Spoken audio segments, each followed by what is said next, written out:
In the name of Allah, who is most gracious and merciful, respectable principal and my dear classmates, Assalamu alaikum. My name is Aisha and today's my presentation topic is endocrine system of man. Endocrine system of man उसे कहते हैं ऐसा निज़ाम जिसके अंदर chemicals directly blood में शामिल हो जाए, और जब केमिकल्स ब्लड में डायरेक्टली शामिल हो जाते हैं तो उसके ज़रिए वो मुख्तलिफ जगहों पर पहुँचते हैं। जिस जगहों पर वो पहुँचते हैं उन्हें हम टारगेट सेल कहते हैं।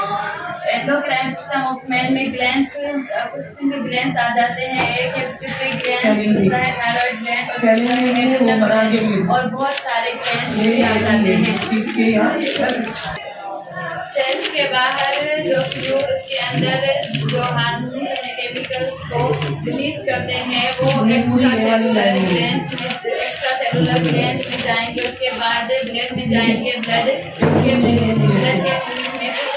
ब्लड कैपिलरीज में जो कि हमारे हार्मोन ब्लड में जा रहे हैं, तो इसलिए उसको हम एंडोक्राइन सेक्रेशन कहते हैं। कुछ ग्लैंड्स ऐसे होते हैं जिनके सेल्स वो एक खास किस्म के डक्ट में भेजते हैं।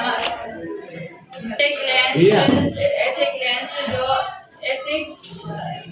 जो अपने प्रोडक्ट को ब्लड में दाखिल नहीं करते और वो अपने प्रोडक्ट को ट्यूब में दाखिल करते हैं। हमारे पास पेनक्रियाज जो है वो इंसुलिन रिलीज करता है जो कि ब्लड में जाता है। वो कुछ एंजाइम को प्रोड्यूस करता है जो स्मॉल इंटेस्टाइन में चले जाते हैं और वो डक्ट में ट्रेवल करते हैं। उन्हें हम एंडोक्राइन ग्लैंड कहते हैं।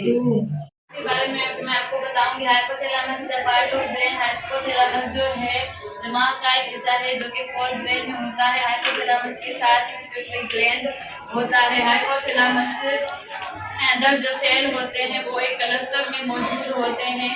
जो क्लस्टर को हम न्यूरोसेक्रेटरी के नाम से भी जानते हैं। उसके अंदर दो किस्म के केमिकल्स होते हैं, या तो वो पिट्यूटरी ग्लैंड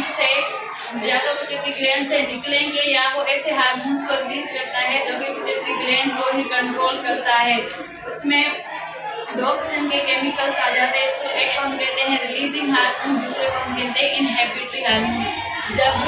जब हाइपोथैलेमस हार्मोन को रिलीज नहीं करेगा तो पिट्यूटरी ग्लैंड जो है हार्मोन को रिलीज करेगा, तो इसलिए हम उनको रिलीजिंग हार्मोन कहते हैं। और जब हाइपोथैलेमस अपने हार्मोन को रिलीज करता है तो पिट्यूटरी जो ग्लैंड है वो अपने हार्मोन को रिलीज नहीं करता, इसलिए हम उनको इनहिबिटरी रिलीजिंग हार्मोन कहते हैं। और उनमें दो किस्म के हार्मोन्स आ जाते हैं। एक को हम कहते हैं LDH और एक को कहते हैं हम ऑक्सीटोसिन।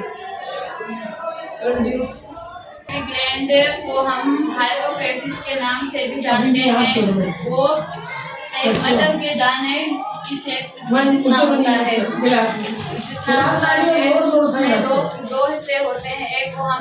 एक जो होता है वो शापर की शक्ल में ढका हुआ होता है, जिसे हम एंटीरियर पिट्यूटरी ग्लैंड या एड्रेनोफाइसिस भी कहते हैं। और जो दूसरा है वो धागे नुमा, रेशम नुमा के शक्ल में ढका हुआ होता है, जिसे हम पोस्टीरियर पिट्यूटरी ग्लैंड या न्यूरोफाइसिस भी कहते हैं। Thank you so much.